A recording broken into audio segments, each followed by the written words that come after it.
Radio TLA, le 19h. Bonjour, bienvenue pour ce nouveau numéro du 19h de Radio TLA.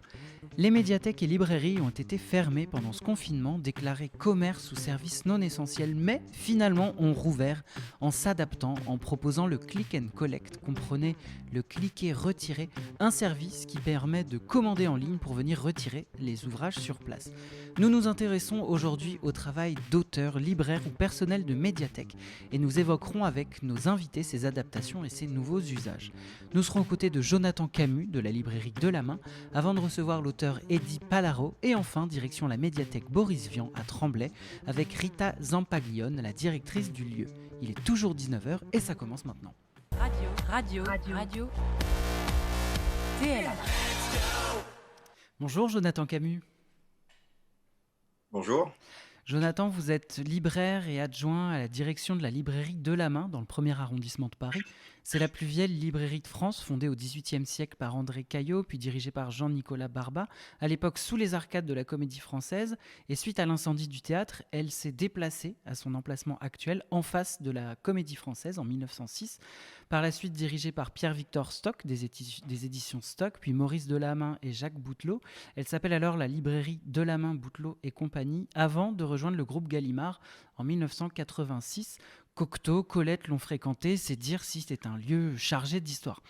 Alors, ma première question, Jonathan Camus, cette librairie a été réouverte au public samedi dernier, le 28 novembre, ce qui ne veut pas dire qu'elle était fermée pendant ce deuxième confinement. Justement, pouvez-vous nous expliquer comment vous avez fonctionné durant cette période, ce que vous avez mis en place pour continuer à garder le lien avec vos clients, vos lecteurs, et comment ça a été perçu, tout ça?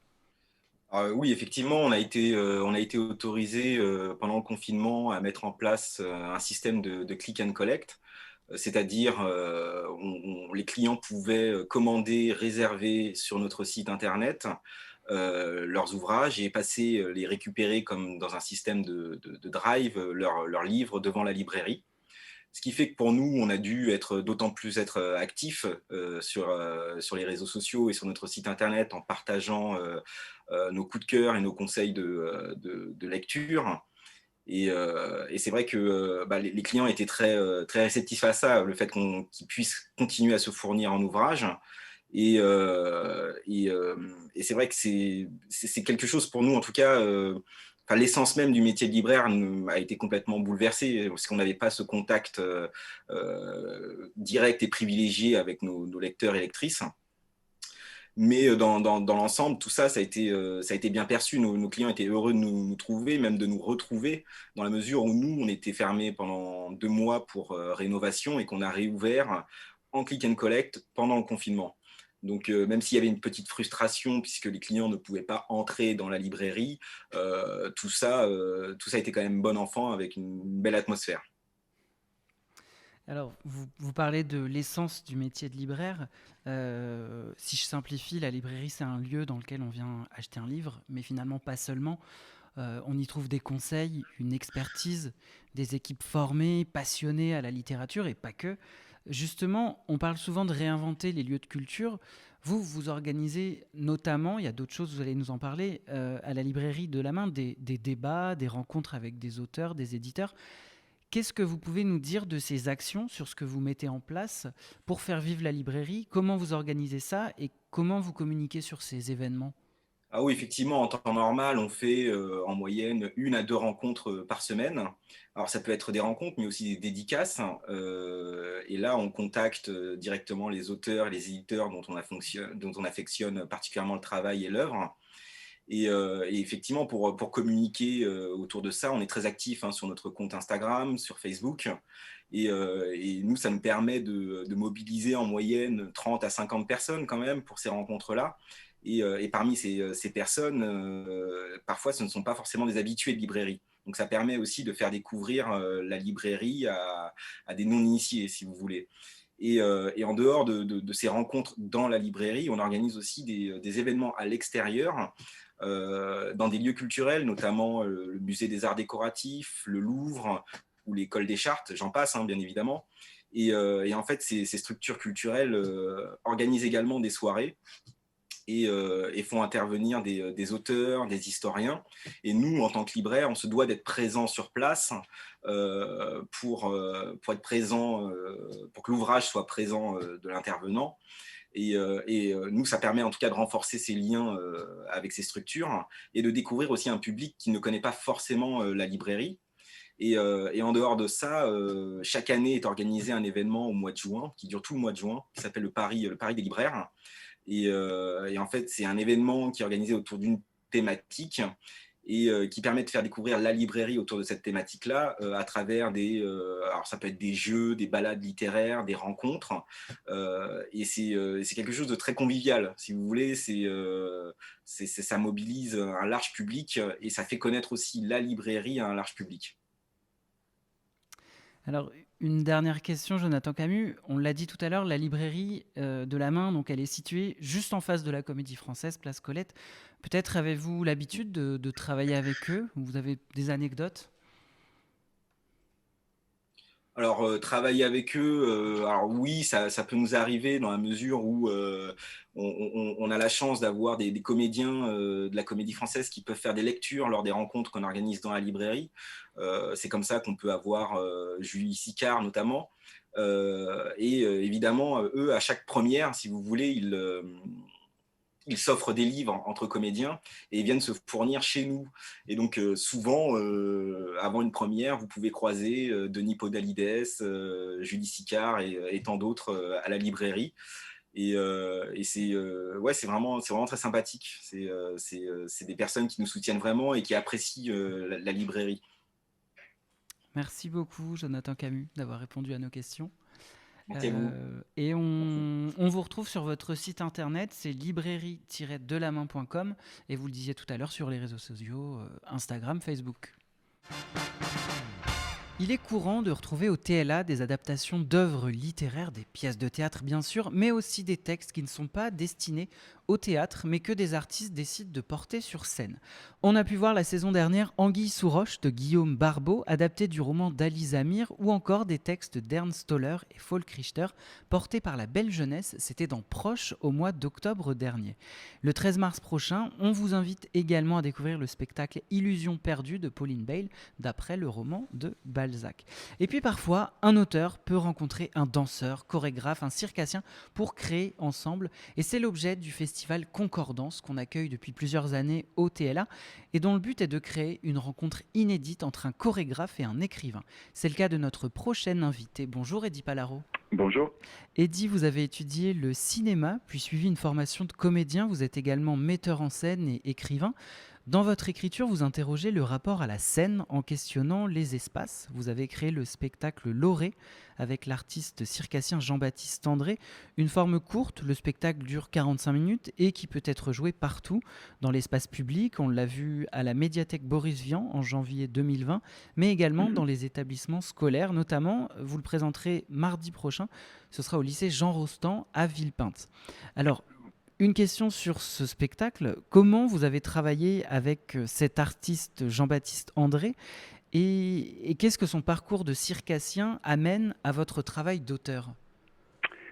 Alors, avec Jean-Baptiste, on en est à notre maintenant 4e collaboration, je crois, avec Loré, parce qu'on a créé un spectacle ensemble qui s'appelle Millefeuille. On a créé une autre forme pour un public en EHPAD qui s'appelle Voyage en Circassie. Et on a collaboré aussi sur une création que j'ai mis en scène, un de mes textes que j'ai mis en scène qui s'appelle Intimité. Donc là, il y avait un enjeu aussi de trouver de nouveaux outils de travail et de recherche avec Jean-Baptiste sur cette commande de Loré, donc qui était d'associer un auteur et un danseur, circassien là pour Jean-Baptiste aussi, pour créer un spectacle. En sachant que l'auteur devait être sur scène avec le danseur circassien. C'est une commande d'un festival qui s'appelle Concordance et ce festival nous avait passé cette commande. Avec aussi une contrainte où il fallait qu'on joue dans un carré de 6 par 6, donc pour un spectacle qui peut jouer aussi bien dans des lieux pas dédiés au théâtre que dans des théâtres.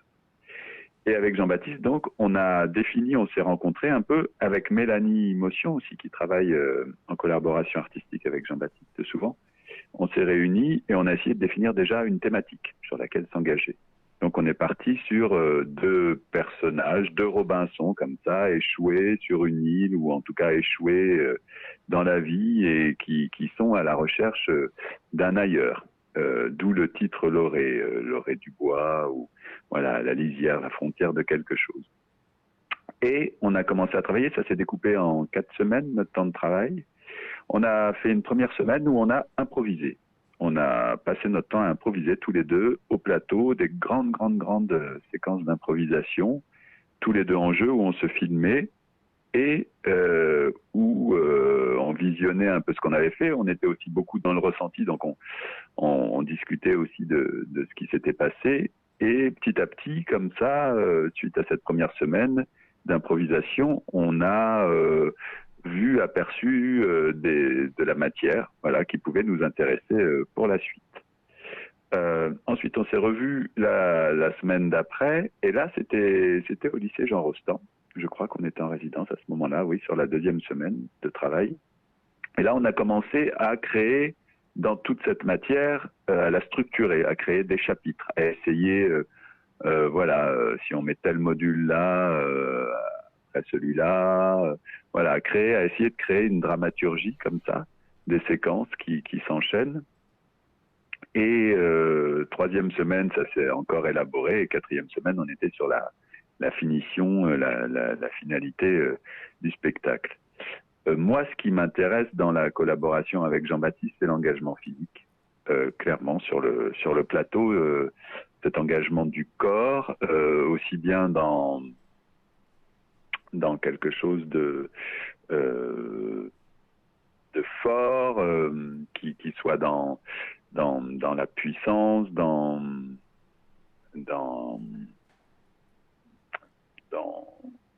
ce que le corps peut développer d'extraordinaire. Jean-Baptiste est équilibriste sur les mains, donc développe des figures comme ça dans l'espace incroyable, et puis aussi dans la grâce aussi. Voilà, il y a quelque chose dans le mouvement de ce que peut produire Jean-Baptiste qui amène ailleurs par la poétique que révèle son corps en mouvement. Parce que voilà, ce qu'il développe comme physicalité, comme mouvement, c'est quelque chose qu'on voit rarement, parce que c'est un travail, une élaboration, le fruit de beaucoup d'années de recherche et de pratique.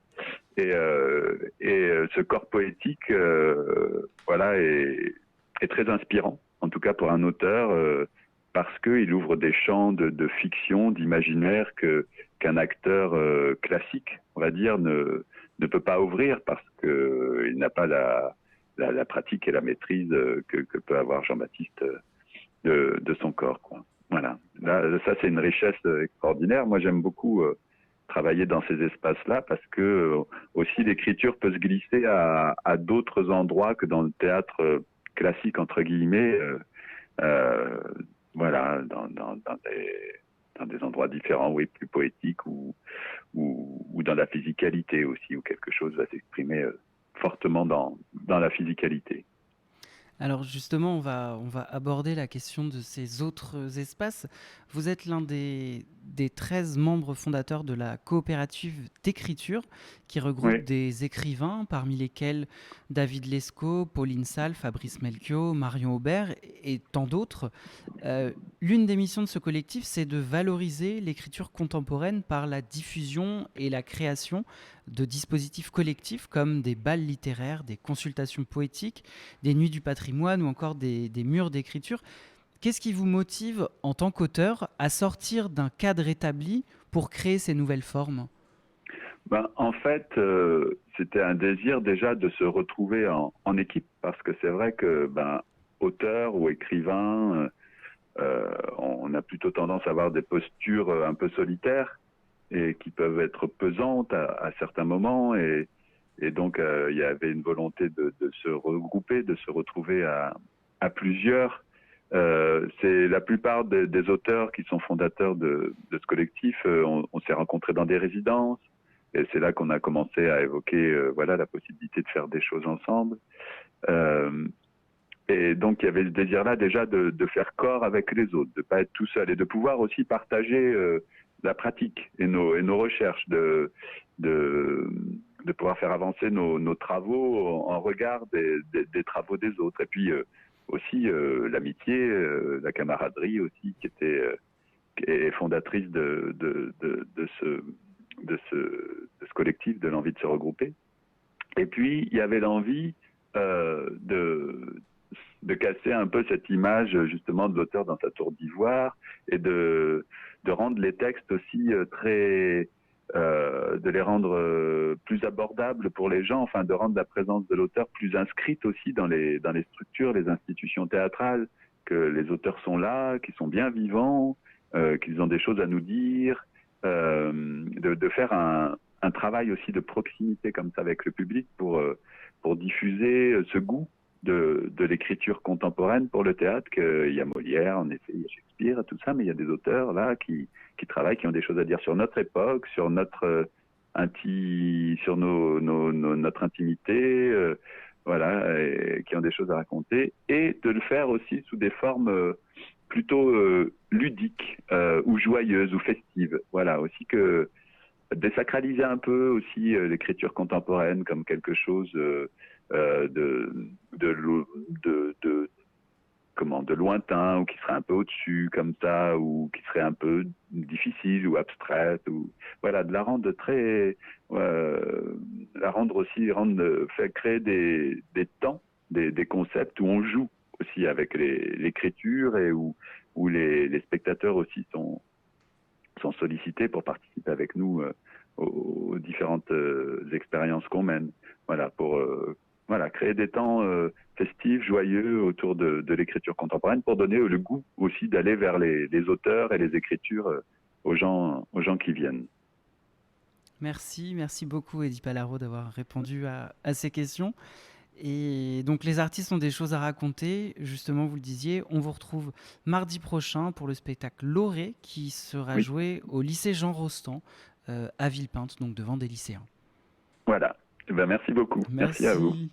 On retrouve maintenant sur le territoire Rita Zampaglione, directrice de la médiathèque Boris Vian à Tremblay. On lui a demandé quelles étaient les actualités de la médiathèque dans le cadre de sa réouverture au public.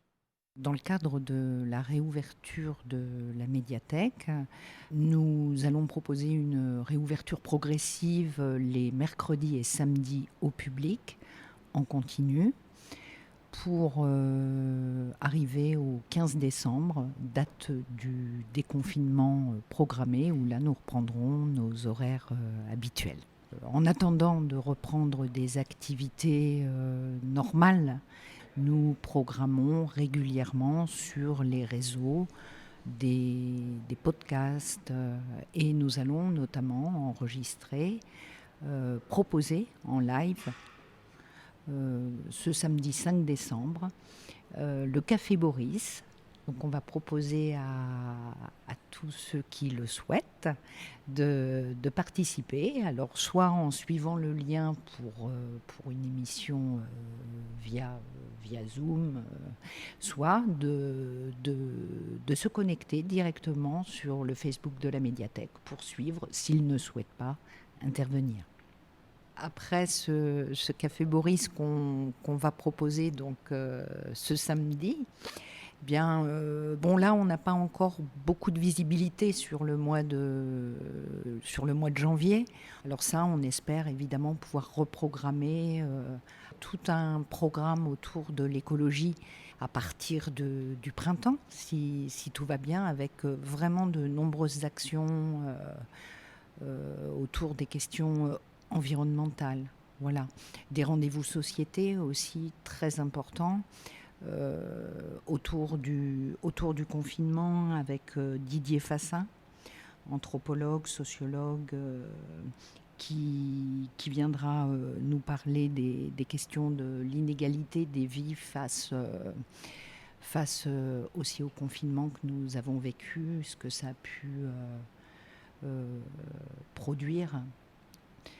Voilà, et puis autour des femmes aussi, avec Mathilde Larère, historienne, spécialiste du 19e siècle, qui viendra nous parler de l'histoire du féminisme en France depuis la Révolution française, avec en référence son ouvrage Rage Against The Machisme.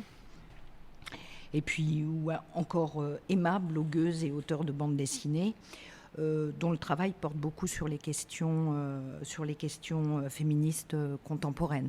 Et de belles collaborations avec le théâtre, dont la porte sera ouverte dès que les conditions sanitaires nous le permettront. Cette porte sera ouverte, oui. Et justement, on a également demandé à Rita de nous parler des collaborations entre la médiathèque et le théâtre Louis Aragon et comment se fait le croisement entre les œuvres et les publics. Alors, quand vous parlez de croisement entre la médiathèque et le théâtre, je pense immédiatement à Concordance. Concordance, c'est donc la rencontre d'un chorégraphe et d'un écrivain. Les années précédentes, avec Franck Micheletti et Charles Robinson, ou encore Amaladia Nord et Denis Lachaud. Le dernier en date, c'était en mars dernier. Entre Eddy Palaro et Jean-Baptiste André, chorégraphe pour Laurée. Donc là, je dois dire que ce sont des moments magiques où nos publics respectifs, c'est-à-dire le public du théâtre Aragon et le public de la médiathèque, se croisent et se rencontrent autour d'une proposition artistique. Voilà. Et là, vraiment, je repense à ce moment, Laurée, qui était absolument magique. En dehors de Concordance, je pense également à quelque chose qui s'est déroulé en janvier dernier, qui était donc Aqua Alta. Tout à fait, oui. Avec le spectacle merveilleux qui était proposé au théâtre et auprès duquel s'est tenue une exposition numérique. Et cette exposition s'est tenue à la médiathèque. C'était un livre en 3 dimensions dont les pages s'animaient grâce à la réalité augmentée. Et il y avait également une expérience de réalité virtuelle grâce à des casques. Et ça, c'est toujours du bonus, quelque chose en plus qui nous aide à comprendre la démarche de l'artiste et à être au cœur du spectacle, au cœur de l'œuvre. Et voilà, donc ça c'était une belle énergie partagée entre les deux équipes du théâtre et de la médiathèque et un croisement aussi de nos publics, un partage avec nos publics. On remercie Rita Zampaglione pour ses réponses et on retrouve sur le site internet médiathèque-borisvian.tremblay-en-france.fr, on vous met le lien juste en dessous, toutes les actualités, le catalogue des œuvres disponibles, les actions en détail et on espère une réouverture prochaine totale de la médiathèque et du Médiabus, ce bus bibliothèque mobile qui se déplace dans les quartiers les plus éloignés de Tremblay en France pour permettre à celles et ceux qui ne pourraient pas se déplacer de pouvoir consulter et emprunter livres, CD, revues et DVD. C'est la fin de cette édition du 19h. Nous remercions nos invités Jonathan Camus, Eddy Palaro ainsi que Rita Zampaglione. Merci également à l'équipe du TLA qui a participé à la réalisation de cette émission. Nous vous invitons à faire vivre vos libraires, vos bibliothèques, vos médiathèques et à travers eux les auteurs et créateurs en achetant ou en empruntant des livres, CD, DVD à côté de chez vous. On se quitte avec la Yes We Dance de Bernardo Montet. On se dit rendez-vous à demain 19h et d'ici là, bouquinez. Mr. King, my dear Mr. King, I've been waiting